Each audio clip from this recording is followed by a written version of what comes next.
tristeza profunda em nossos corações.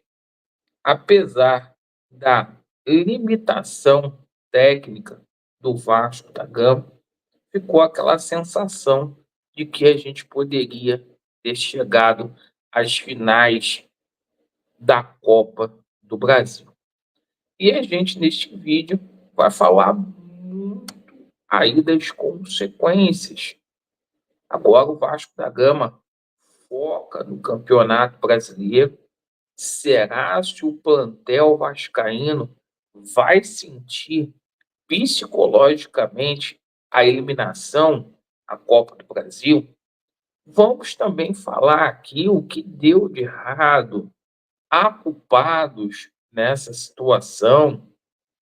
A gente vai também abordar a situação da injustiça, ao meu ver, porque sempre que alguma coisa dá errado, né, as pessoas querem pegar aí um bode expiatório, alguém para Judas, para poder questionar. Então eu peço a você que não é inscrito, você que está descontente com as coisas aí que estão acontecendo no Vasco, para você poder se inscrever no nosso canal. Deixe o seu like, o seu dislike e ativem o sininho. Pessoal, o seguinte, ontem, logo quando acabou a partida, eu vi muita gente aí, criadores de conteúdo, influencers aí, colocando a culpa no Léo Pelé.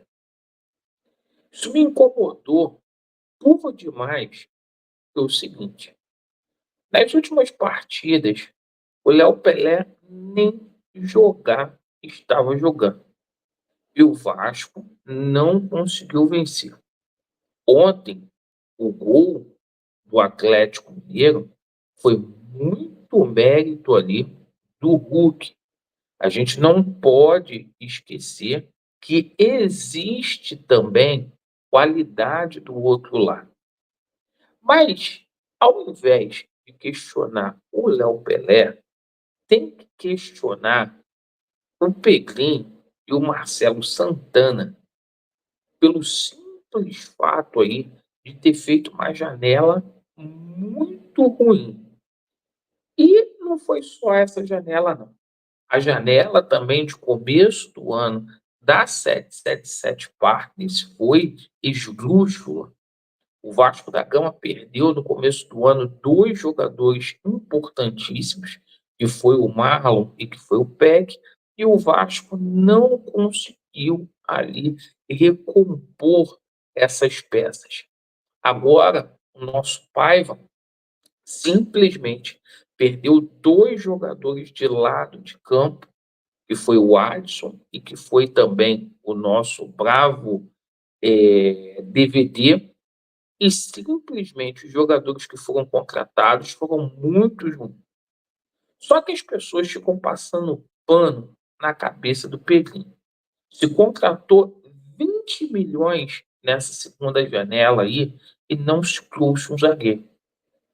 Então, se o Léo Pelé está jogando, se o Maicon está jogando, é porque as pessoas que estão lá no Vasco da Gama não tiveram competência em 2 meses para contratar um zagueiro.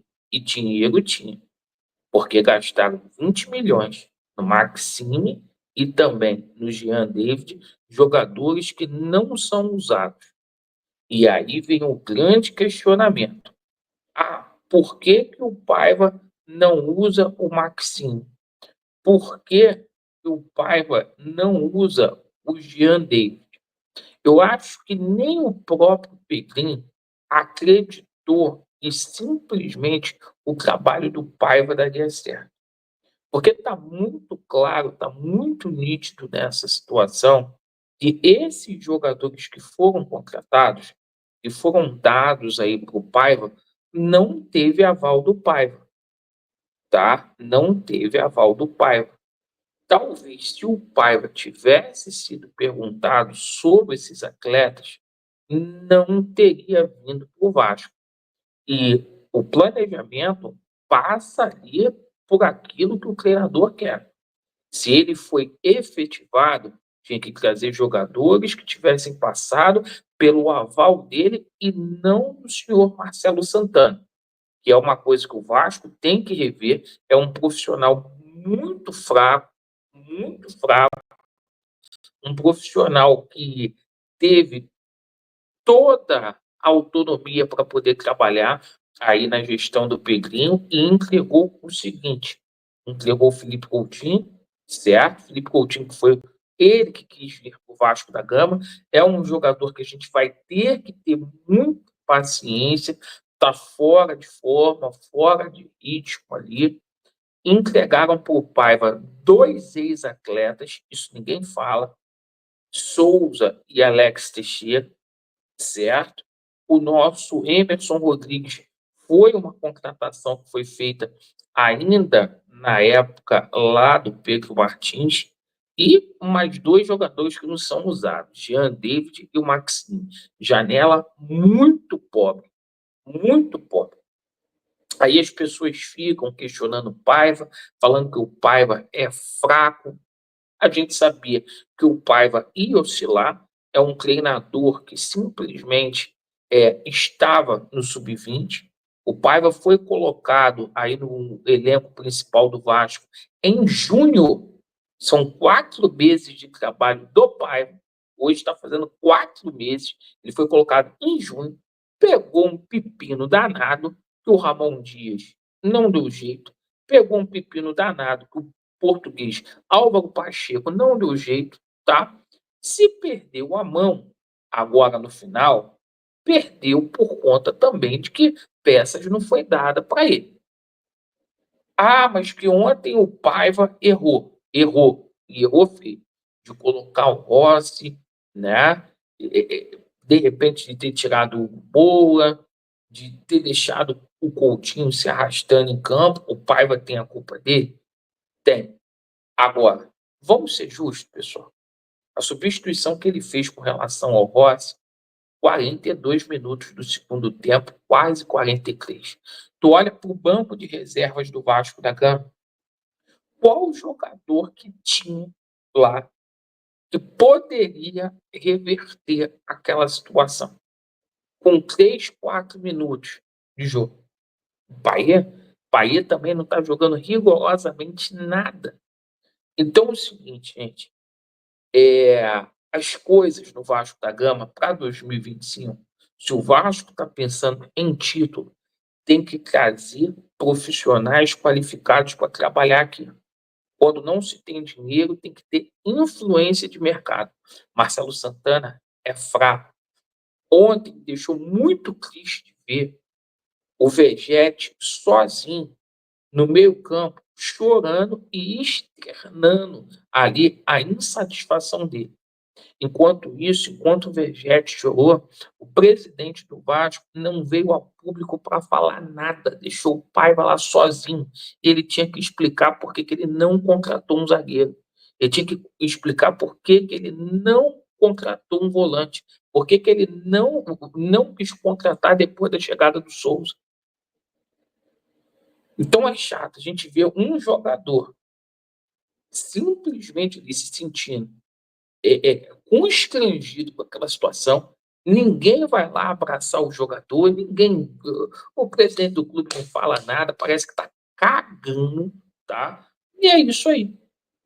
Então a gente tem que falar aqui, a 777 tem culpa, agora você não jogar a culpa no seu Pedrinho também, tem que jogar.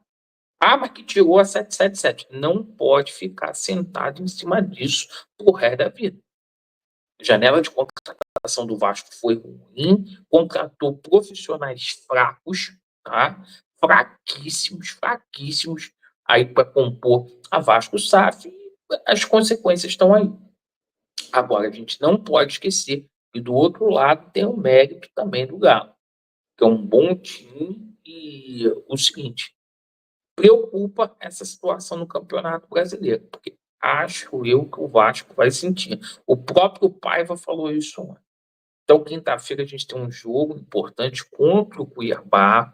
É um jogo aí que o Vasco tem que vencer. O Vasco precisa de fazer 7 pontos para conquistar 45 para sair da zona do rebaixamento, 11 para chegar à perdão, à Copa Sul-Americana, e vai ser um ano aí de frustração se o Vasco não conseguir a Copa Sul-Americana. Por isso que eu falei, o Vasco abriu mão do Campeonato Brasileiro, está 2 meses aí sem vencer, certo? Achando que ia ser campeão da Copa do Brasil, e no momento que a gente tinha 77% de chance de ir para a Copa Sul-Americana, a gente não poderia ter deixado o Campeonato Brasileiro para lá. Não poderia mesmo. Perfeito? Vamos ver no que vai dar. Agradeço aí pela sua atenção. Vasco neles e a verdade prevalecerá. Se inscreva no nosso canal, dê aquela força aí, pessoal. Valeu!